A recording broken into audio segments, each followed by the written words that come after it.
Oh, me, oh, my. This is the Detroit Sports Podcast Network.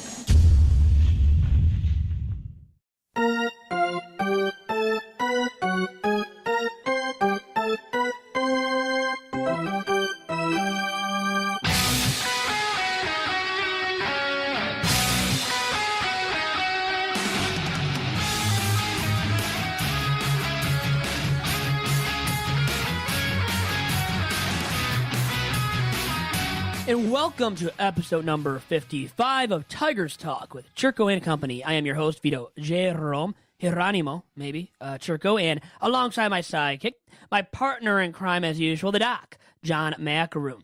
Vito, good afternoon. I apologize. I had to make you wait for like 4 minutes, coming to the studio because I just had to get my coffee fix. When you're working hard, seeing clients, recording podcasts, you got to get that coffee fix right in the middle of the day. 2 o'clock is when I start getting a little sleepy. So, again, my apologies. But this is a week I always look forward to. You're here. You're ready to drop some baseball knowledge. And already, before we started, some breaking Detroit Tigers news.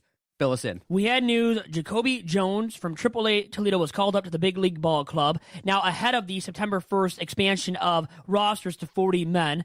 So that was a big noteworthy transaction made by the Tigers earlier on Tuesday, and one that a lot of people did not see coming. Came out of left field, big time for a lot of Tigers fans, Tigers prognosticators, guys that cover the team on a regular basis as well. And Jason Beck, I saw in his article writing about the fact that Jacoby has struggled at AAA this year in making contact.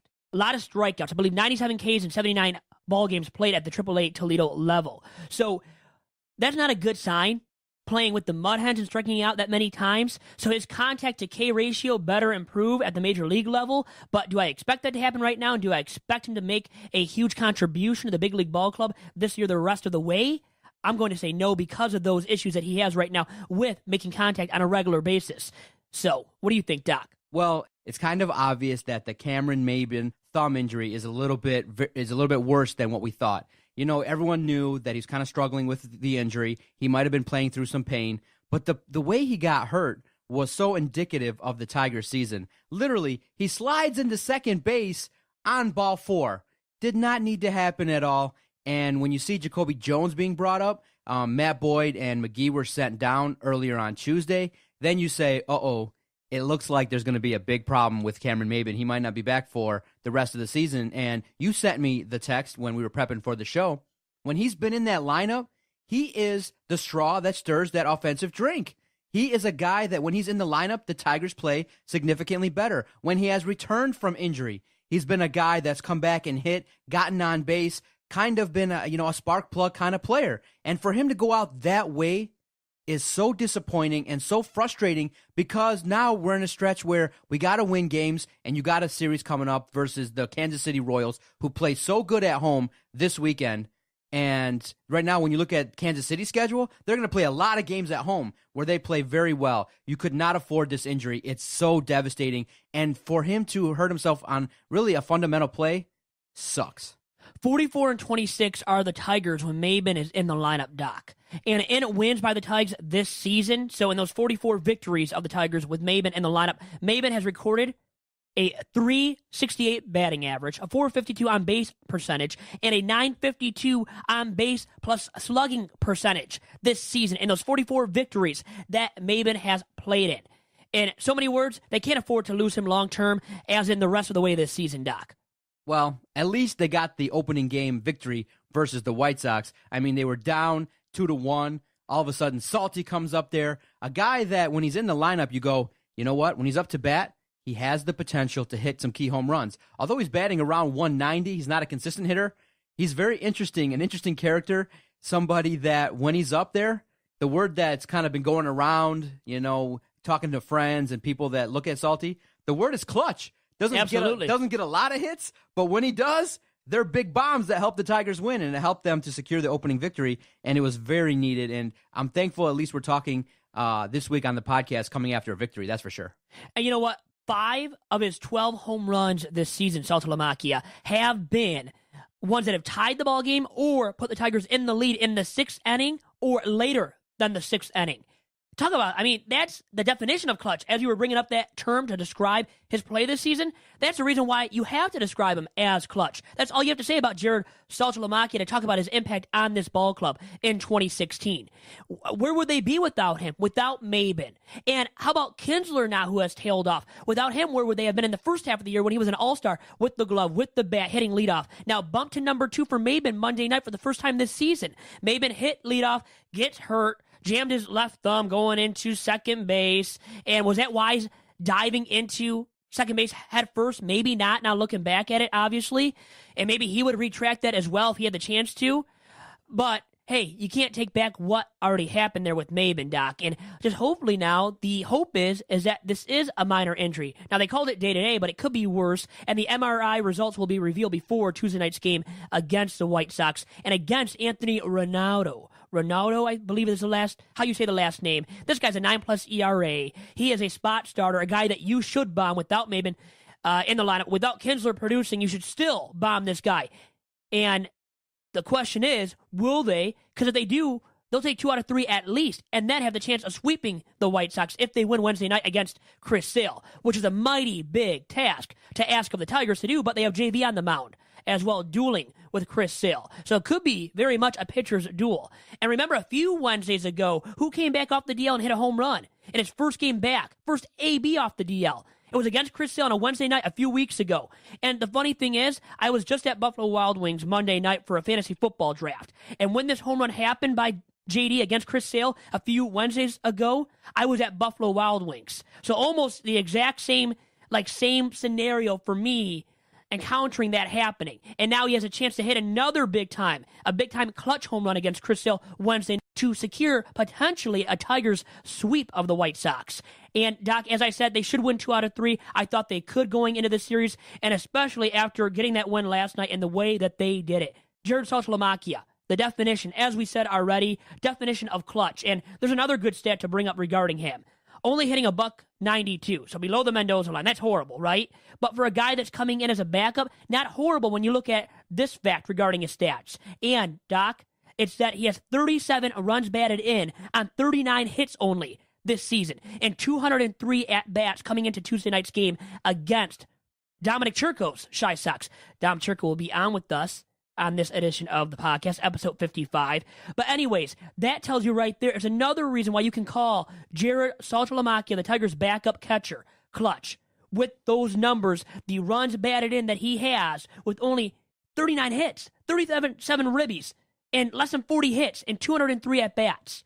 And then 5 of his 12 home runs have been in those clutch, mighty clutch situations, Doc. But it's obvious that James McCann's the number 1 catcher. He's kind of turned it around offensively a little bit, getting a little bit more pop, making the necessary adjustments.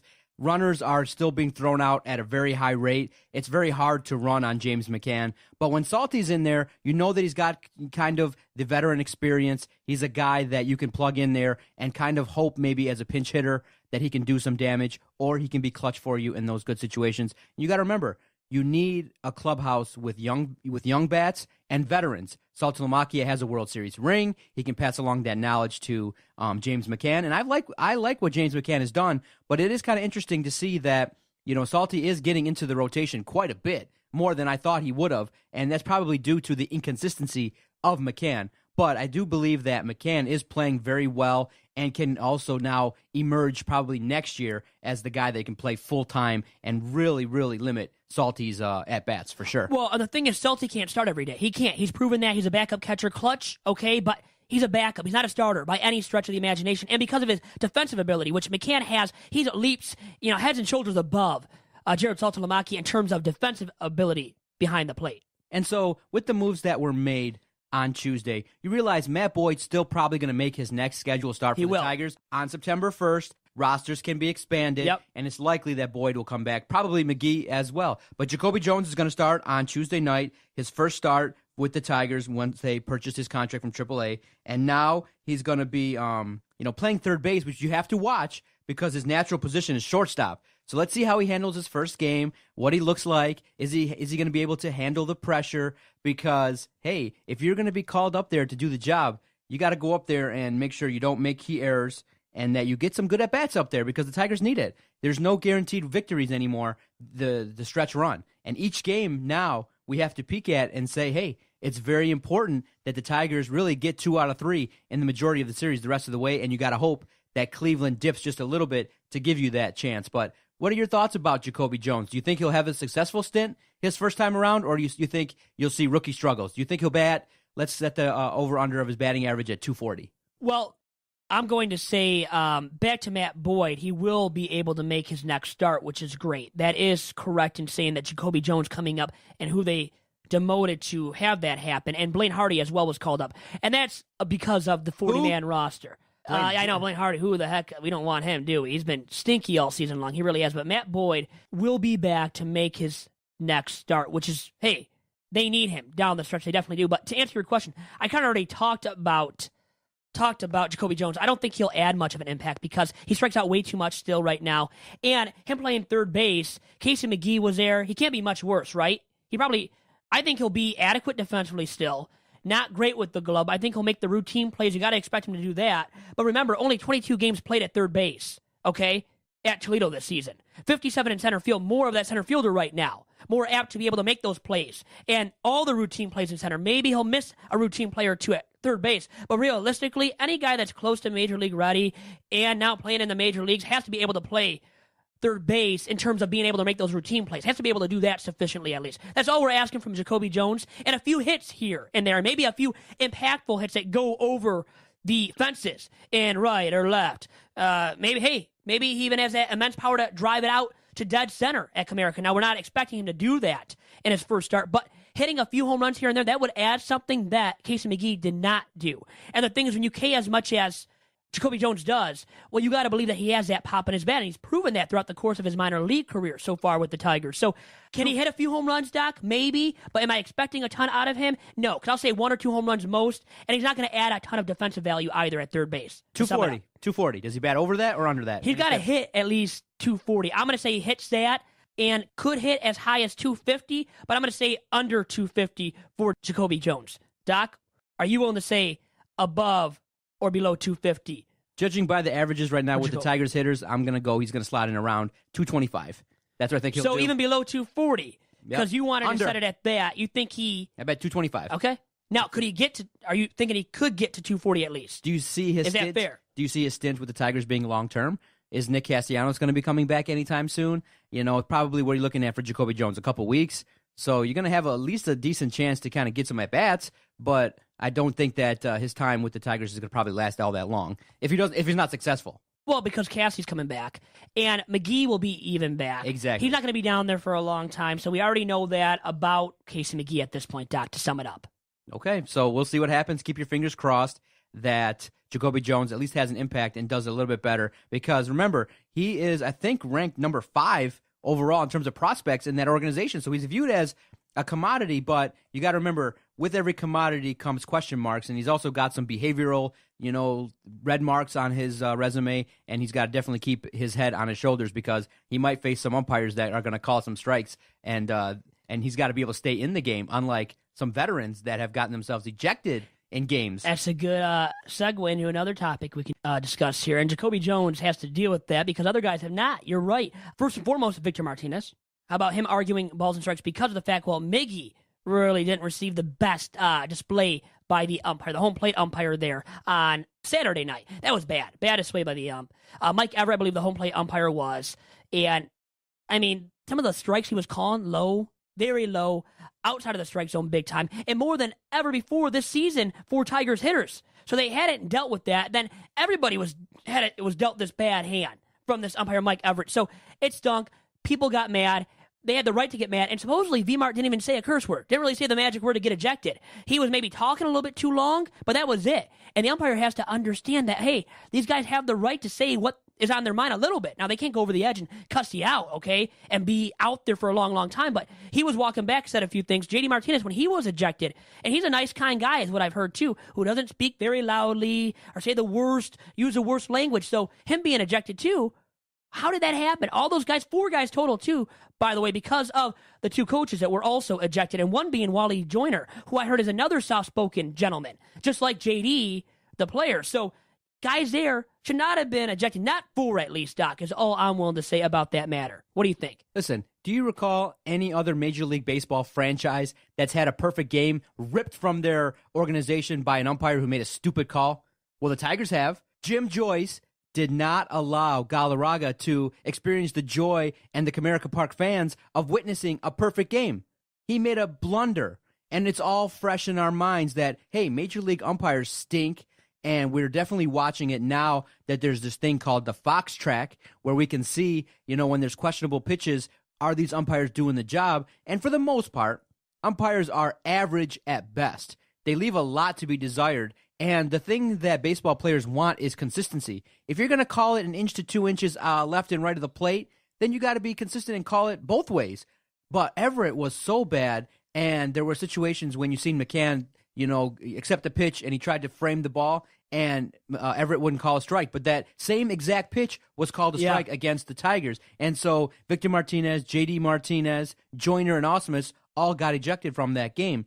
Now, their decisions to get ejected is something we can debate. But the first thing we got to talk about is, do you think that Major League Baseball, at any point in time, maybe in the next 10 to 15 years, might ever consider just doing away with umpires and using electronics and using Fox Track to just, electronically call balls and strikes? Because some people will argue that, it might lengthen the game. How is it going to work in terms of glitches? Do you want to take away the human element completely from the game of baseball? Personally, I don't want to see that. I do like the human element. I like the fact that there's umpires, there's humans calling balls and strikes, but there has to be a memo. There has to be meetings to improve the quality of these umpires. It's bad league-wide, and it's hurting the product, and it just sucks when you're watching a game where the balls and strikes are not being called consistently. They have to improve the umpires in Major League Baseball, whether you just have to pay them more, whether you have to add some more umpires. You have to have higher quality umpires behind home plate, at first base, in the outfield, manning third base in the outfield. You got to have a better crew to improve the quality of baseball. I think that's probably one of the first things, if they can address and improve. I think you improve that sport exponentially if you just improve the quality of Major League Baseball umpires. I don't want to be knowing the names of Jim Joyce, Everett, these other guys that have been strolling in here through Detroit and making a mockery of the game. Yeah, I would say that there is an advantage to that, to maybe using video replay instead of relying upon umpires who have the human element to take into account, which means they're prone to error. But the thing is, calling it both ways is so key, so vital. You have to have that, or guys are going to argue balls and strikes, and they have the right to. They have the right to voice their opinions. They do. Now, how long they do it? Is it prolonged? Are they using curse words left and right and cussing you out and saying F you, F you? Okay, then you get ejected. But for guys like that, when you're not calling it both ways, that's not fair. That's where the Tigers had their beef and the right to express their beef, and they did. And you throw out a guy like Wally Joyner, J.D. Martinez, who barely said anything. Those guys are hush-hush kind of guys, like I said before. So, to sum it up, if it's going to improve, enhance the quality of the balls and strikes being called in a Major League Baseball game consistently, then I am for using more video, more electronic devices or robots. These machines, which would be robots then, right? So, robotic devices or just machines calling the balls and strikes, if that can help out, I'm saying that's more fine than not. When you consider that all these umps, you got to take into account with them the human element, which I think it leads to the game being prone to error a little bit too much than it should be when all these games now matter down the stretch here in the last month of the season. Okay, a lot of people, a lot of teams have seasons on the line, right? They have their playoff hopes on the line. They can't afford to lose a game because of poor balls and strikes called by a home plate umpire. Okay? Even one loss. And then if it's two, then you go on a losing streak of all these losses pile up. And when they do in the month of September, they're very hard to recover from, to get back from. That's why I would like to see those robotic machines utilized to some degree, and I think for balls and strikes. Now, for the other aspects of the game, Doc, you can really open it up and say, well, should they be used for those types of situations, which are the down-the-line calls? So third base umpire, the first base umpire, down the right field, down the left field line. Those infield, those field umps, let's say. Now, they still have a right to be used. They need to be used. I don't think you can have video or robotic machines being all over the playing field, though. Then I think you're stretching it and using too much of the non-human element, Doc. What do you think about just maybe a blend of what we're talking about and maybe just saying, okay, baseball managers can have 3 times during the game where they're allowed to, use Fox Track to replay one particular pitch. What do you think about that? Just by saying, you know what? If you argue balls and strikes and you think that it's so egregious and you look and your catcher gives you that signal, you're allowed to challenge 3 pitches that are delivered and say, hey, you can use Fox Track to maybe overrule a pitch that was delivered 3 times. I don't want to see pitches being overruled, though. How they're called by the home plate umpire being overruled. Now, if they're going to be there behind the plate, they have the right to make the call, right or wrong, right? They're being employed to do that. Why would you take that right away from them? Because they suck. Now, they can't do it. Get them away from home plate then. Get them out of there, out of that situation to where they can lead to error, right? And cause the game to go to the wayside and really, cause a problem. You're saying that if it gets out of hand, maybe potentially there's an on-site manager that pulls an umpire who you think is not calling balls and strikes. No, you can't pull the umpire. I'm saying no home plate umpire then. If anything, I think if you have the home plate umpire, you can't have a device, a machine, a robotic machine in New York or somewhere stationed at the ballpark overruling calls made by the home plate umpire. If he is there, stationed there to do that job, then you're taking away his job, his livelihood, kind of, or not livelihood, but his right to make those calls, his right to be that disciplinarian at home plate, the guy that makes those calls. That's his job. I don't think you should overrule what he's doing, what he's calling. Now, you can have challenges for the other plays on the field, and that's enough. That already prolongs the game long enough because you have all these challenges now taken into account by these skippers from both sides. So that already delays things or allows the game to drag on a little bit too long. I don't want now a device or a robotic machine overruling the calls made by the home plate umpire or the balls and strikes. I don't think that should happen. If you don't want that, if you don't like that, Doc, you get rid of the home plate ump. That's just how I view things. Okay, very good. I'm looking forward to catching up with Dom, seeing how he's gonna, get back at UDM and do his thing, get back into his political science studies. I want to definitely get his take on the White Sox coming in. I had a feeling that he was gonna make an appearance when the White Sox came to town. But before we take a break and before we do the second half of the podcast, Mike gets in on Twitter. He said, "I said last night that they should give Jacoby Jones a shot at third base. Can't get much worse."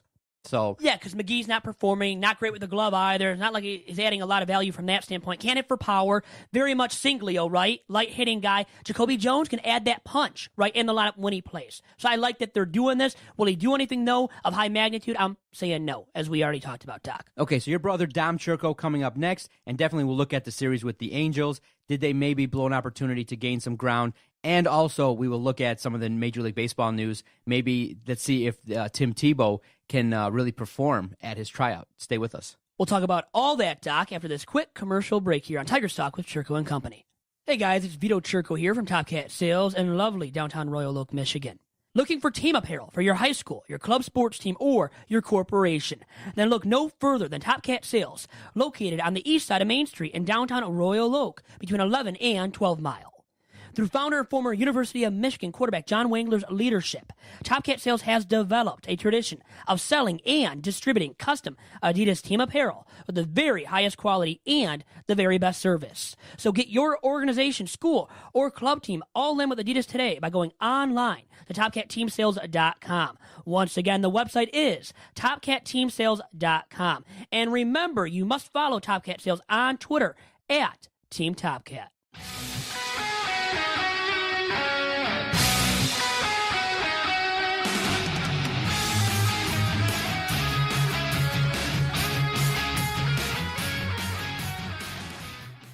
And now joining me on episode number 55 of Tiger Stock with Chirco and Company is my former co-host, my brother, the sidekick and partner in crime that I have on a day-to-day basis right now, living back at home with him, and that is Dominic Chirco. Dominic, what's going on today?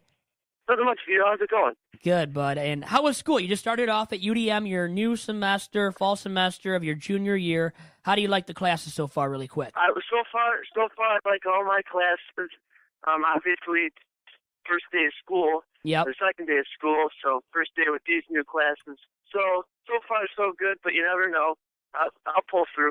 You'll pull through. I believe in you. You're a Chirco, part of Chirco and Company here. And Dominic, starting off with the Tigers on Tiger Stock here, and about the kind of the first day of school now for Jacoby Jones being called up here from AAA Toledo. Yeah, Matt Boyd being demoted, Casey McGee, and I think rightfully so in McGee's story or whatever. And you got Matt Boyd, who is going to be back eventually, will make his next start, and that'll be actually next week. I thought it might be against the Royals, but they pushed back Michael Fulmer, and they're off on Thursday. So with that being said, Boyd will be back to make his start, and they'll have their rotation lined up pretty nicely with that being said. So first and foremost, I want to get back to Jacoby Jones. Now, you know about him a little bit. He's a top 10 Tigers prospect. What do you expect from him now with the Tigers going forward this season? One thing Jacoby does have is pop in his bat. He's always been among the top Tigers in slugging percentage in the minors so far as he's been there. So that's a benefit, especially in September, where a lot of fastballs catch up to the guys that have batted around a lot. And guys like Cabrera or Martinez who might be late on fastballs, Jacoby Jones should be able to connect. There's seasons. That's why the AAA seasons are over, so the September calls come up. And Jacoby Jones has value in that regard. And he's versatile. You can play him in center. And this really, I think, to me, signals a Cameron Maybin injury is serious. If you saw that slide yesterday, really didn't need to slide, and he slid. Looked like he re-aggravated his thumb. So there's one thing I can honestly say about Jones is he's a good fastball hitter, and coming in a September call-up, whatever happens here, he's definitely an added piece to this team that really, as far as depth purposes, Casey McGee really hasn't provided any power. So I think Jones provides power and versatility and athleticism. And then when rosters expand on Thursday, September 1st, for the 40-man roster that you can carry in September, we will get Casey McGee. The Tigers will get him back. They'll get Matt Boyd back, as I said, as well. So, that's the benefit of you can put the guy down for a little bit and get a guy up like Jacoby Jones a little bit earlier to play third base, to play center field. And what do you think about him playing both positions going forward? Because I know you had mentioned about him playing center field because of Maybin's absence, which could be prolonged now because of that aggravated thumb injury to his left thumb, and that could be serious, where it could be long-term and he misses the rest of the season. But we don't even know about that yet. So what do you think about Jacoby then playing third base as well there? Because we know McGee can't handle it full-time. He's proven that. And like you said, Jones hits for more power. He's a slugging guy, where McGee is Singlio, right? Reincarnated, as we've discussed Yes. off the podcast, Dom. Yeah, so Jones, again, the added power you're going to see. And I would be more comfortable with him in the infield, either at third base or, he was a shortstop at LSU, mind you. And then he moved over to, he's got base third and play center field because the Tigers obviously have Iggy and Castellanos. But with what's happened now, I think with McGee not coming back, I think the best option for him is to have him play third base and really give you decent defense, at least decent defense, because I think he struggled a little bit in the outfield to make that transition. I know there was a dispute earlier in the year with Floyd McClendon, Jacoby Jones, and Anthony Ghost about, judging fly balls in the outfield. That Ghost went on a tirade and left the stadium at Fister Bank Field in Toledo. So to me, there's more value with him in the infield, especially replacing McGee. And then at least he played shortstop. He has some infield instincts, probably more than judging balls in the outfield. So there is a point there as well to take into account. And as I said, McGee will be up soon enough. So, hey, if Jones struggles with the bat, you have him as the insurance policy in September. And maybe another option or two, depending on who they do decide to call up the Tigers in September. But moving on to this Tigers-White Sox series, you're the big Chi Sox fan. They have struggled all year long, outside of April, really. I believe they were 17-8 in April. That was their only winning month to date as well as of right now. So, and we'll see how they finish up here in August. And a big card that they have in terms of how they will finish up here in August is how they do against the Tigers the rest of this 3-game series. Now, they have Anthony Ronaldo going in Game 2 Tuesday night. This guy's a 9+ ERA, don't expect much. But Game 3 is Chris Sale.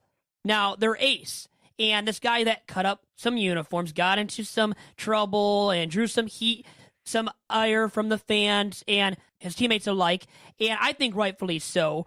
But anyways, first and foremost, what do you see from the White Sox the rest of this series? Do they take a game or two against the Tigers here at Copa?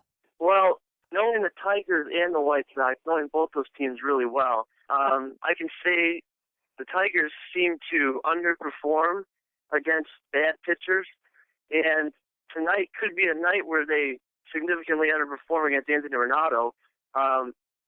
Remember, he was no-hitting the Cubs for 6 innings, and then against worse teams, Renato struggled even more. I mean, he struggled all the way around, and the Cubs got to him in that game. But that being said, it's hard to pick the White Sox tonight, even with what we've seen with the Tigers this season, with facing guys like Brett Overholtzer and Tyler Skaggs this last week. Tomorrow is their day. The White Sox, I think, is really their only chance to win, a great chance to win. They have a chance tonight, but they're a great chance with Chris Sale, their ace on the mound, who's had relatively a successful career against the Tigers, like most teams, being the ace of the White Sox and being one of the best dominant left-handed pitchers in all of baseball. Now, the White Sox did finish the month of April at 17-8. What has happened since then, Dominic? Well, a lot's happened. Well, in April, we saw injuries. We saw guys overachieving. I think a lot of people expected Matt Latos, to come down to earth. Well, he did. He flipped a complete script on what he was doing. Complete reversal of how much success he was having. He started giving up long balls. He was leaving changeups up in the zone. Don Cooper's magic didn't work with him. We saw Jimmy Rollins, another case where he came in to provide veteran leadership.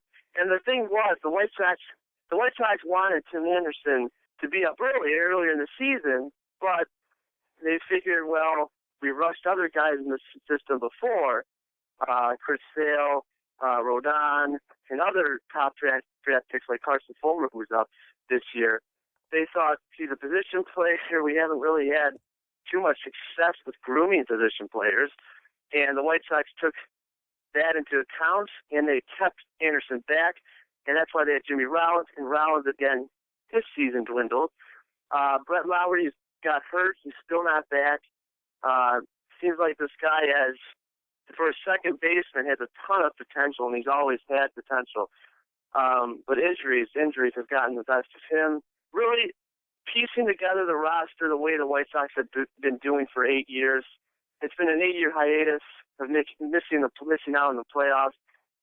It's really, I mean, the fans already, you don't see a lot of fans there. The attendance has been down for 5-6 years now. I mean, 2008, like I said, 8 years ago, the last time they made the playoffs, there is so much dejection amongst the fans and the fan base, and they want change. I really think the White Sox, Rick Hahn at least, wants change. We'll see what Jerry Reinsdorf, owner and chairman, what he does, because the White Sox had opportunities to get younger at the trade deadline. They said, well, we're going to stand pat. And a lot of that, from what I've seen and heard, was due to Jerry Reinsdorf, his belief that we're going to see how things pan out the rest of the way, and as you see, none of it's worked. Dom, you're right. You summed it up very well because you know what? Jimmy Rollins didn't work out. Latos didn't work out. Emerson Garcia hasn't been as good as advertised. Todd Frazier, their big-time offseason acquisition, hasn't been as good as advertised. Jose Abreu, their big slugger at first base, has not been as good as advertised. You can go on, and their acquisition of James Shields in the middle of the season has not worked out as well. He had a 7.49 earned run average and an equally unimpressive 7.34 fielding independent pitching mark in 15 starts with the White Sox, leading up to Monday night's outing for himself against the Tigers at Copa. So he's really been miserable almost all season long with the White Sox since being dealt to the south side of Chicago. Now, Chris Sale has not been even close to that bad. He's been very, very good. He's a AL Cy Young front runner, but hasn't really recorded the victories in the second half. Now, does that diminish the rest of what he's done in a White Sox uni in the season as a total? Because as we know, as I said too, he's really been an AL Cy Young front runner for all of this season and just hasn't gotten the wins though of late consistently. Yeah, I think there's obviously more. I mean, when you consider the Cy Young, you got to consider, in my opinion, you've got to consider how good your team is doing. And the White Sox, quite frankly, have blown a ton of leads. And Chris Sale would have more wins, as would guys like Carlos Rodon and Jose Quintana. And it's been really the story of the White Sox, not just this year. But, yeah, again, Cy Young numbers, strikeouts, he's right up at the top, close to the top. But then you have more valuable guys like Justin Verlander, who's delivering more with what he's really turned the page for Verlander, a guy like that. Obviously, you have the guys in Cleveland, the Kluber Salazar combo there. Aaron Sanchez, a guy like Jay Happ, Rick Porcello. What did he have, 18, 19 wins now? 18 now for Ricky P. there in Beantown. And then you have Zach Britton, the closer. He's been magical in the closer role this year in Baltimore, too. Yeah, what's really telling about Britton, if you look at his win probability at it. Now, you don't see closers up there. If you go on Baseball Reference, you don't really see closers up there, and he's right up there. His WPA is high, so that's someone you definitely have to consider. And he didn't allow an earned run. He allowed an earned run, I think, a couple of weeks ago, maybe only a week ago. That was his first earned run since April, beginning of the year. So, yeah, he's definitely in there. I just don't think a closer is, as far as pitching one inning, is that much worthy. But since he's logged innings, so many of them going forward, he's definitely a perennial candidate.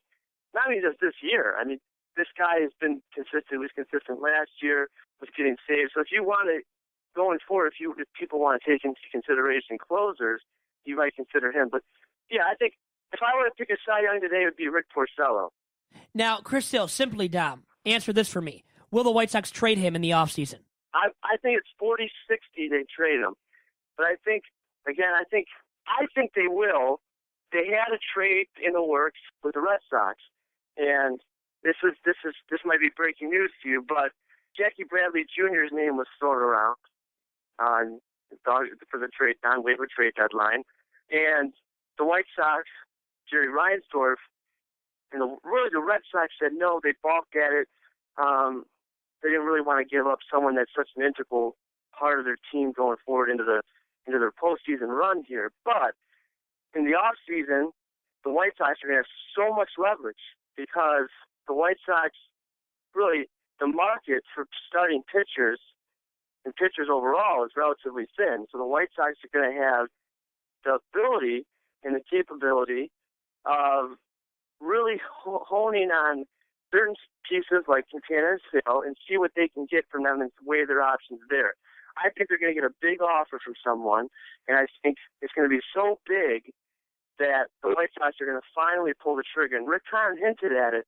You know, he said we've been mired in mediocrity, and it's been the whole theme of the White Sox for really 8 years, to be honest with you. It's not just this year. They've been really bad with star pitchers, by the way.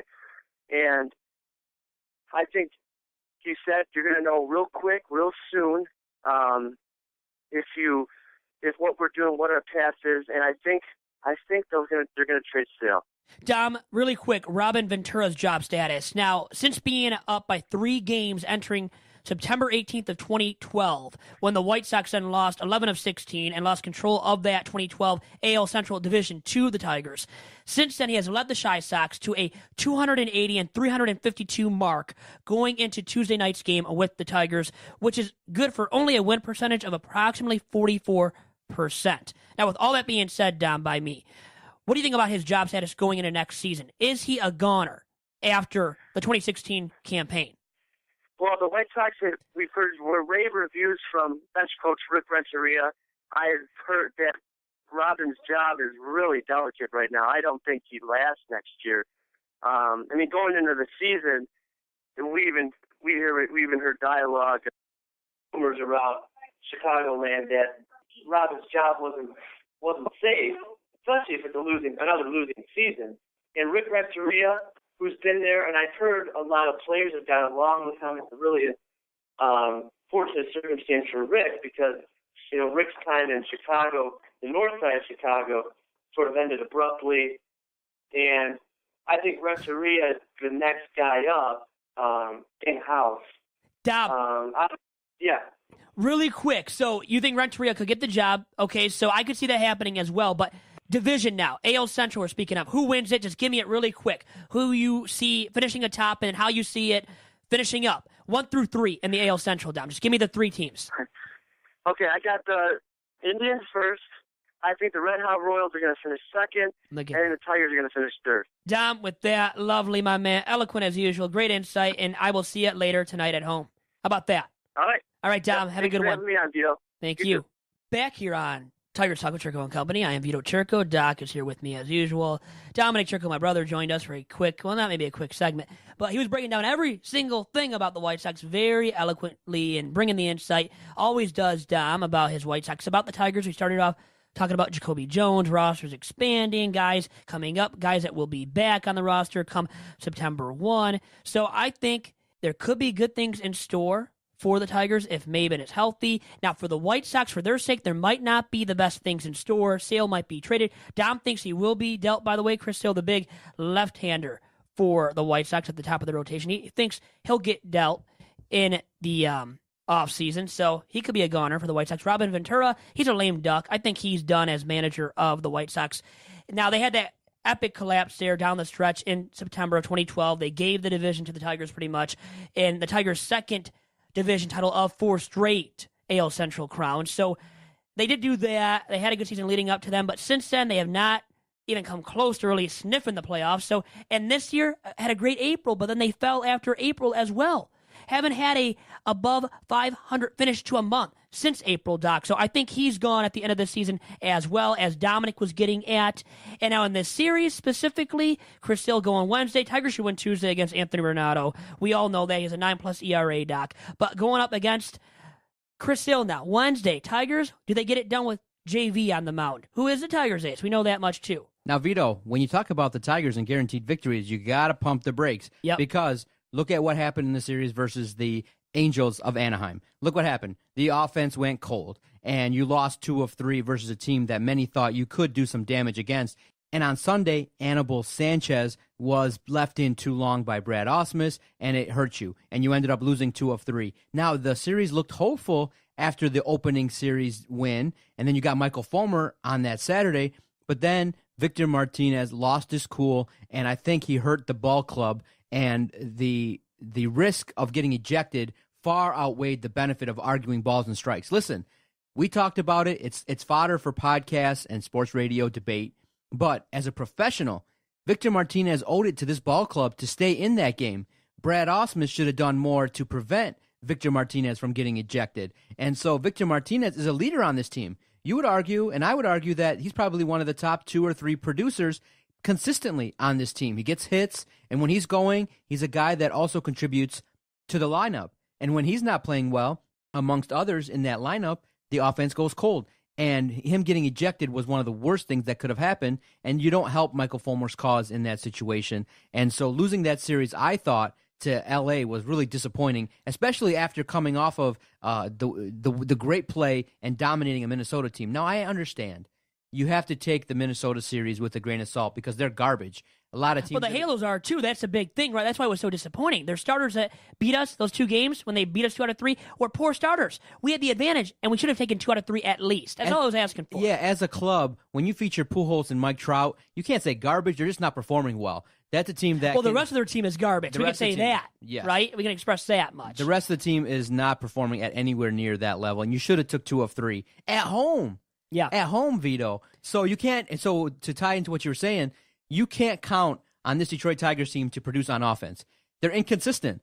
There are some nights where after, Upton was rested that he's now crushing the hell out of the baseball. But there are still nights he's sprinkling in a 1-for-4 performance.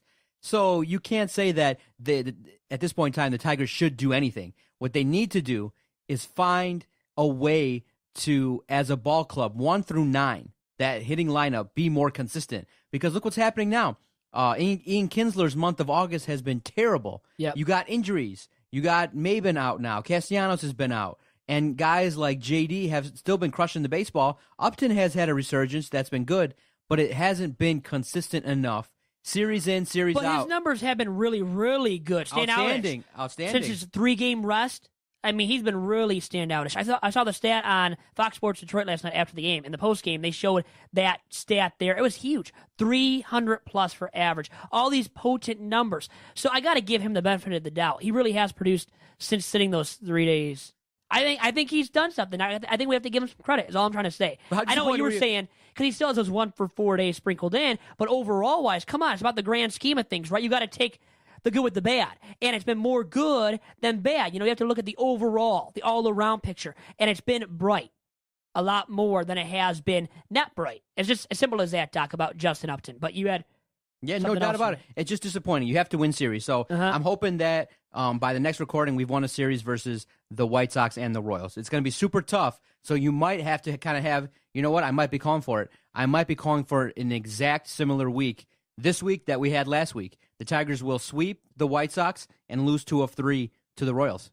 So the odds this week of the Tigers going 4-2 like they did last week are pretty similar. Okay. I think they're going to go 4-2. You can say that.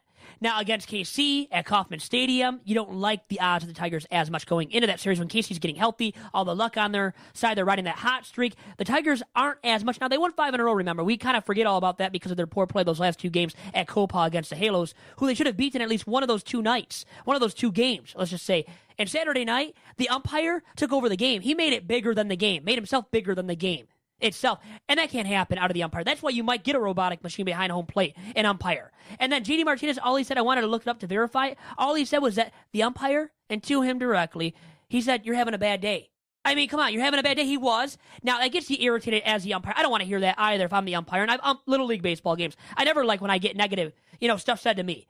We all don't like the criticism. And we all take it. We don't want to rush past this. I did umpire, yeah. You were an umpire. Yeah. Did you wear the mask and the vest and everything to gear up? You said this was the pitch. Little League, like 9 to 10-year-olds, 8 to 10-year-olds, let's say. That's when I got started. So they can pitch around 30 to 40 miles an hour. You can bean people there and stuff like that. So you were in charge of calling balls and strikes. You bet I was in charge, baby. Okay. Yeah. So give you an example, and maybe we'll do a visual on our feature after our podcast. We'll have to do it. Well, you know what? People love my calls. How did you call the strikes when they would go down? What would you do? I wasn't too energetic, but I would give the pitch count like all the time, like 3 balls, 2 strikes. I would say that. I would enunciate it very loudly. Yeah. So I wanted to emphasize it. Now, the 3rd strike call, I didn't get into it like that, but I would say strike 1. I would put the arm out, strike 1, strike 2, strike 3. So I would say it a little bit louder, the strike 3 call. Now, I wouldn't totally get into it and put too much gusto into it, but I was trying not to be a Mike Everett, I guess, too, at the same time. I didn't want to make myself bigger than the game for the kids who are young and still learning. So did you have a parent and go, hey, how can this guy be an ump? You can't see over the catcher. You can hear a lot of crap. Now, picking on me for my size, you would have thought I might get that. Now, they were nice enough not to use that now. Okay, good. And I never used it as a crutch, never really have in my life. But you might get it because those guys are as big as me. Some of them are, I don't know what they're eating, radiated meat or something, because they're like beanstalks, and I'm this little guy. I can barely see over some of the catchers. You're right, Dot. Yeah, and so and I'm pessimistic in that I've seen so many articles from friend of the podcast, Justin Rose, HBO's Real Sports, talking about all these terrible parents. Oh, terrible sayings. You hear the worst stuff. Like, I've been criticized, but is it personal? Usually it's not. It's more about your calls. What was that to you? You shouldn't. I've had people say, oh, you shouldn't be umping. Or, really, I know one direct quote that I remember was that you'll never make it to the next level umping. That's what was said to me. And guess what I said to him? I don't care about making it to the next level. I was never trying to, and I pretty much said that to the guy directly after he said that to me. So I had to let him know that, hey, I'm not too worried about making it to the next level. So I hope I shut him up. I think I did. I think it was a great comeback. And I think I shut him up. But yeah, you got to listen to the naysayers, these people that take the game of baseball so seriously and way too seriously for 8 to 10-year-olds who are still learning, and they're missing the ball left and right. Don't even swing. I'm calling strikes at times, Doc, because I'm trying to speed up the game because these kids aren't swinging. You got to get them to swing the bat. When they're 8, when they're 9 years old, when they're not wanting to swing the bat. They can't go up there trying to get a walk every single time they're up to bat. That's not how it is. You got to learn how to swing the bat and to get contact, right? That's how you get on base at the highest level. You got to make contact to get hits, and you want to see them swinging the bat to get hits, to draw on or build up some confidence, to allow them then to think they can do that going forward, too, when the competition gets stiffer. And anyways, you can't keep walking when the competition gets stiffer. So you got to learn to hit it, and you got to learn to hit the ball, have the confidence to hit that ball at that level, at really the lowest level of competition for baseball. So these parents taking the game as seriously as they do, they got to stop and think about it at some point. And maybe stop living vicariously through their kids. who might not even be that good, and they're still complaining to me, acting like I'm the culprit, the guy that's preventing their kid from being successful, when it's their kid maybe not being the best, and maybe you should take your kid out to learn how to catch the ball, learn how to hit the ball. It's not on the umpire to do all that or to make the kid look good when he's not even willing to swing the bat. And that's why then I'm calling the strikes to speed up the game once again and to get that kid who's timid to swing the bat. So those are my negatives, or the pros and cons of what I dealt with when I did umpire. I umpired for like 7-8 years straight, Doc, by the way. 7 or 8 straight summers. And that was more than enough for me, and I love baseball, but I got my appetite. My appetite was done after those 7-8 years straight of umpiring. Dude, that was awesome. Good stuff, Vito. So, hey, that was a good story, good storytelling. And Mike Everett, just to sum it up, didn't like what he did. Hey, listen. Yeah. We're all about self-promotion here at the Detroit Sports Podcast. Why don't we draft a letter from Vito, official Detroit Sports Podcast letterhead, formally announcing your inquiry into becoming an umpire? I would like to actually hold a press conference to announce my retirement. Retirement full-fledged. I've never had a formal press conference to announce my retirement from umpiring. I just went out, no fanfare, no love, no praise. I'm seeking some of that now after 7-8 long years of dealing with that, which wasn't the worst thing in the world. It was never that bad. It was easy money. And I love baseball now to where, hey, I could actually be there to help out the kids too, and I got something out of that. But some of those games, Doc, were so boring. They drag on because the kids can't do anything. You're up there sometimes for a half inning, Doc, that takes as long as a half an hour. As long as a half an hour for almost each and every single half inning in those games. That's how bad it can be. No, you cannot retire. I'm bringing you out of retirement. After all that I said about how bad it was at times? Unfortunately, in about 8 minutes after this recording ends, I'm going to officially tweet Major League Baseball and announce your candidacy. Your candidacy for being an umpire. And whatever comes the of it... The littlest guy ever to umpire would be, right? Probably would be. Can say that much, Doc. They would be like, what's going on? Is the computer taking over? Is it serious? No, this is serious, yeah. Because if you were umping behind Salty, there might be a problem. They might not see you. I could see. Might need a chair to elevate myself, or like a stool to see above Jared Saltalamacchia or any of those big catchers. Major League Baseball will have to provide you with the necessary tools, whether it be a box or some kind of hidden thing that you can stand over and make sure you ump the games. But I think you could do a better job than Everett could. Than some of those guys, and I think especially Mike Everett, who is an umpire that makes himself bigger than the game itself, and you can never do that, and that's when you're in the wrong. And he cost the Tigers maybe a game there when they could have won 2 out of 3 against the Halos, but you can't totally use that as an excuse or as a crutch for why the Tigers struggled as much as they did in that series when they should not have against the Halos, who are a miserable ball club outside of, as you said, Mike Trout and Albert Pujols, who have 25 and 26 home runs. Those guys are still hitting for power. Who else can do it for the Halos? Not many guys. Their pitching stinks. They will be a bad ball club probably even next year, Doc. But moving on now to, Michael Fulmer, first and foremost, getting his start pushed back. What do you think about that? I think he needs to do what he's got to do. If he's got to shave his face, if he's got to change his appearance. Would he shave his face? How about that? He looks like a totally different guy, doesn't he? Exactly. And when I met him with my nephew, he was I was there. Yeah, you were there. He was too. a hairy dude, wasn't he? Exactly. Actually, I wasn't there, by the way. It was Jared Saltalamacchia I was there for. But anyways. But he was, a strapping figure. But hey, you can tell he needed to change it up after those three starts. He just didn't look himself. I think an extra day of rest is good. It is a quick, question. A talking point is that do you think he'll rebound and be able to really help this team? Because if Michael Fulmer dips and he's not able to do. What do you mean by dip? If his performance dips. Okay, I thought you might have meant the tobacco dipping. No. If his performance dips and he doesn't perform like he did the first half of the year, Tigers are going to really struggle. So I think he's got to do what he's got to do to get back to where the level where he can help this Tigers team. Still at 10-5 or 10-6, whatever his record is at this point in time. Still the AL Rookie of the Year. Still doing great things and a big ceiling for Michael Fulmer, but he's got to get back to performing at a high level. Doc, really quick, how about Timmy Tebow? Now, trying out for all these Major League ball clubs, at least half of Major League Baseball and its clubs showed up for his showcase on Tuesday afternoon in L.A., lovely L.A. But the thing is, Timmy Tebow, a high ceiling for him or not? Tell me, what do you expect out of Timmy Tebow? Right now, my thinking is that he is a double-A player at best. That would be his ceiling. I don't think that, it'd be interesting. A lot of people want to see what he would look like, how he would perform throughout a course of an entire season. But it looked like he went 8 for 19, 3 strikeouts, 2 doubles. And the part that got a lot of people's attention was his running from home plate, I think, to second base was faster than, I think, Derek Jeter and other Major League talent. So he's got speed. And now the question is, can he hit a curveball? Can he consistently go on the road day in, day out and be a 250 to 300 hitter? It's hard at 29, but hey, he's a freak athlete. I don't see him progressing, but a minor league team would probably sign him for attention, ticket sales.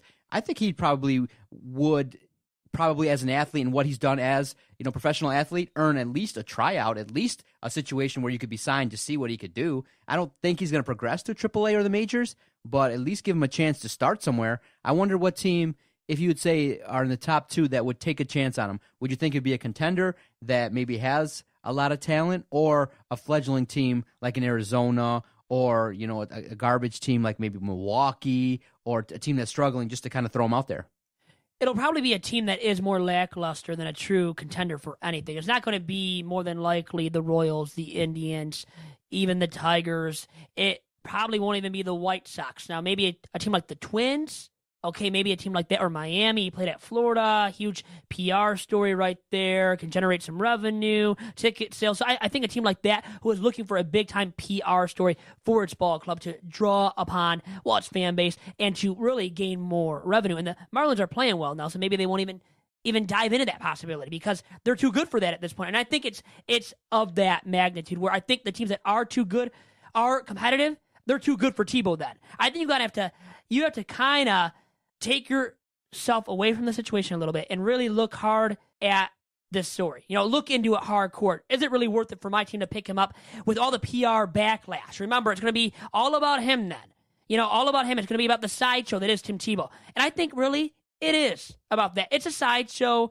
It's a circus that he's created through his agent, through his marketing team. And I think it's nothing more than that because I don't see him advancing past AA either, advancing past the minors, because a lot of guys have tried this out. Michael Jordan, right, the best basketball player of all time, couldn't cut it. Not that he was anything good or had the talent that Tim Tebow showcased in high school, playing high school baseball, but such a long time removed from the game. Timmy Tebow being picked up by somebody and making it, no, not to the majors. So I could see him being picked up. I guess a lot of teams are now interested. Multiple teams have liked what they saw and his speed for an outfielder, his arm. He threw a football. Well, he wasn't always the greatest runner down the field, but he has some kind of an arm because he was a quarterback, so can throw it at least adequately, has some speed there, showed off some power actually hitting the baseball too. But now it's about hitting the off-speed stuff, the changeups. How about the curveballs? The Uncle Charlie, can he hit that adequately enough? Because it's not going to just be BP-style pitches and fastballs being thrown to you when you get into even the minors at the lowest level of minor league baseball. So to sum it all up, I don't think he cuts the mustard seed to get to where he has to make a career out of it. And Michael Jordan, by the way, a little bit of trivia here, only lasted 1 year playing for the Birmingham Barons, the AA affiliate of the Chicago White Sox. Now, wanted to ask you really quick, Doc, what did he hit in that season where he played with the Birmingham Barons? And that was he was picked up in February of 1994, played the 94 campaign in AA with the White Sox for the Barons, and then he lasted 1 year. That was it. He was done by March of 95. But what did he hit in that one season spent with the Birmingham Barons, Doc? I'm going to say he batted .215. A little bit above the Mendoza line. Not awful, not terrible, but a paltry .215. Am I anywhere near close? .202. So just above the Mendoza line. Hey, credit to him. Can Tim Tebow, hey, if he makes it into the minors now and even gets to the AA level, sniffs the AA level, will he hit above the Mendoza line? So above that 200 mark. You think barely 210 to 220 to start, because remember, he's coming in September if he signs with the team. And so with Tim Tebow, I think his ceiling is not that great. I just think that he's trying to be a professional athlete, try to hold on way too long. But hey, to each his own. If he's willing to put in the work, maybe, just maybe, he could be the story of the century by, starting his major league career at 29. Hey, you can still play till 40, 41, and if he takes care of himself, maybe extend it out like, some of these older guys that have played. Who's the Mets players in my mind? The Franco, what's his name? Who played like mid-40s. What's his name? Julio Franco. Yes. First baseman, pinch hitter. And so, hey, maybe you could have a 17, 18-year career starting at 29. But whatever. Let's get out of here, Vito. Good podcast. Really quick, Buster of the Week. Mine is actually Buster of the Month. Ian Kinsler hit 208 in the month of August, leading into Tuesday's game against the White Sox. 303 on base percentage, too, and a sub-700 OPS. 657 it was going into Tuesday. Not good at all out of Ian Kinsler, who is so vital to the Tigers' success, just like Cameron Maybin.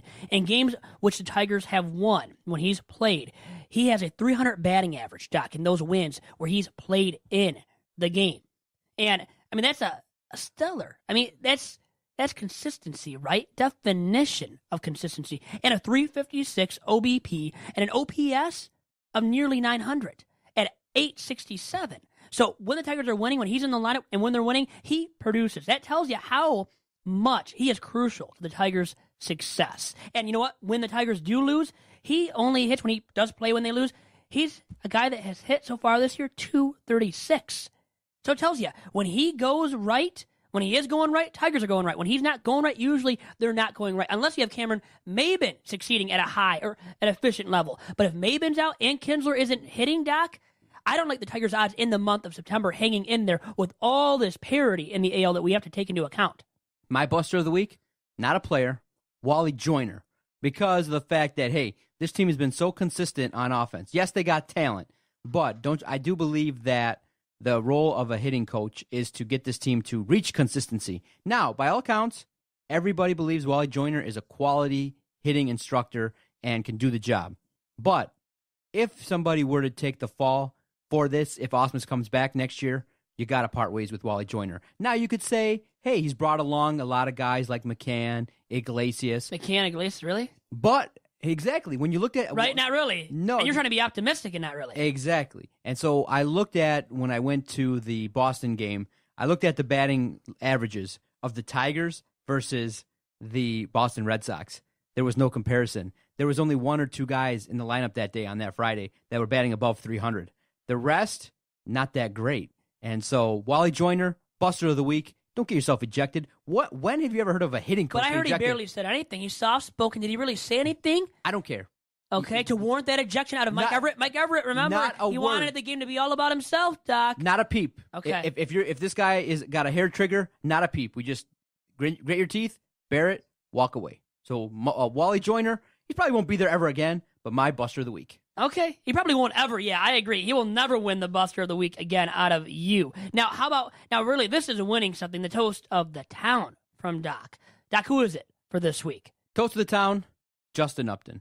I do believe. J-Up, okay. I want to really give him credit for really utilizing those days off. Great. He's hit the ball. He's hit the cover off the baseball, like you said, and he's been a contributor. And he's one guy that I said that if he just improved his game by 20%, that would really help the Detroit Tigers get to where they have to go. And if he can continue it this week, then Justin Upton can join me for a cocktail. Justin Upton, toast of the town for the Doc. He's ripping and tearing it right now, isn't he? Ripping the cover off of the baseball. Now, a few 1-for-4 sprinkled in there. And now you're back on. You weren't even close on the bandwagon. You were kind of already trashing him during this podcast even when he has done good. And now he's a toast of the town all of a sudden. And you're going to drink a cocktail with them. Where are you at? I mean, you got to get off the fence here. I guess you're off the fence and you support him now, huh? Because of his success of late. I say that also I can definitely recognize that the Tigers have played Minnesota, L.A. So who they're playing, you're saying, the White Sox. Yeah. So if you ask me, is he going to perform like this versus Kansas City, I see some 1-for-4s this weekend. Yes, and you got to remember who started, right, against the Tigers as well. The pitchers, James Shields, Monday night. How about his ERA in 15 starts with the White Sox leading up to Monday night? A 7.56 ERA, I believe it was. That's not good. Anything above 4.5, realistically, is not even close to being good, Doc. So, and I believe that Sunday game versus Boston, the guy was a minor leaguer that was just so inexperienced. Henry Owens. Exactly, yes. And he destroyed. But they got to, which was good. But I know you're saying, really, what does that say? Because he's getting to Henry Owens. I get it. Go out there and destroy Chris Sale. Let's hit Chris Sale. Yeah, let's see him do that. And then we can really jump on the Upton bandwagon, if there is one. And I guess we're starting to see one out of fans. I think some fans are supporting him now more than they were, Doc. So what are you doing for Labor Day before we wrap this up and close the lights on the studio? Labor Day weekend, you know what? I'm going to Arts Beats and Eats in Royal Oak. Really all weekend long. It's my dad's birthday on Sunday as well, so I want to wish him a happy birthday. Almost 60, not 60 officially yet. We'll be 60 next year officially. And, yeah, it should be fun. Long weekend. Doing maybe a little bit of work. You know, I have to sprinkle that in. Not a ton. I want to enjoy myself, but I will, and I'll probably get some work done at the same time. How about you, Doc? What does your dad think of me on the podcast, hosting with you? He listens and just shakes his head in disgust every single podcast that he does listen to. He doesn't really, you know what? He'll listen here and there. You like how I did that to you? But no, not realistically. He thinks you're a great guy supporting me and giving me this platform. So, and he's not a guy that listens to every single episode or has the attention span to listen to the full entire episode. He kind of tunes it out and tunes out a lot of stuff very easily. No offense to my padre there. No, of course not. We have all respect for your dad. And obviously, based upon your brother, who I've met, who sat with us and did podcasts, and your work ethic and what you're doing, I obviously know that you had two great parents, and I want to wish him from the Detroit Sports Podcast a great birthday. Hopefully he enjoys it with you and Dom and the rest of your family. I hope that's great, but I want to implore him to listen to Vito because you're an up-and-coming broadcaster. You're doing great things. You're a real journalist, and you give credibility to our project. Well, as I just bloviate and shoot from the hip, you are very objective, and that's why I like having professionals with me, whereas I can just shoot from the hip and be the crazy fan psychologist. You bring a lot of credibility to what we do, and I love really because I tweet now. You've seen I've tweeted 50,000 times in 3 years, but the ones I really enjoy are when guys like you, Adam, do work. Guys like Jason, they do stuff for like the Free Press or other entities like that, and I get a chance to say, hey, that guy is with DSP, but he's also doing other great things with all the blogs that you're doing. So you're doing great stuff. So Mr. Chirco, you got to listen to Vito. You can tune me out, but you got to listen to every podcast from here on out. Happy birthday. He does enjoy it, though, when he does listen, and I wish him a happy birthday as well. From everybody, as you said, at the Detroit Sports Podcast Network, we wish him a happy birthday. We hope some of these pitchers for the Tigers get righted. We hope they do well against the Royals. Can they take the series? Hey, at least we know because the Tigers have played all right of late that they can do that. Now, I think you have to have Maybin healthy, though, and Kinsler has to do something. But that's about it. Doc, thank you very much. Happy Labor Day in advance to you and to everybody else tuning into this fine edition, episode 55 of Tigers Talk with Chirco and Company. I'll talk to you guys all again next week. Have a good one.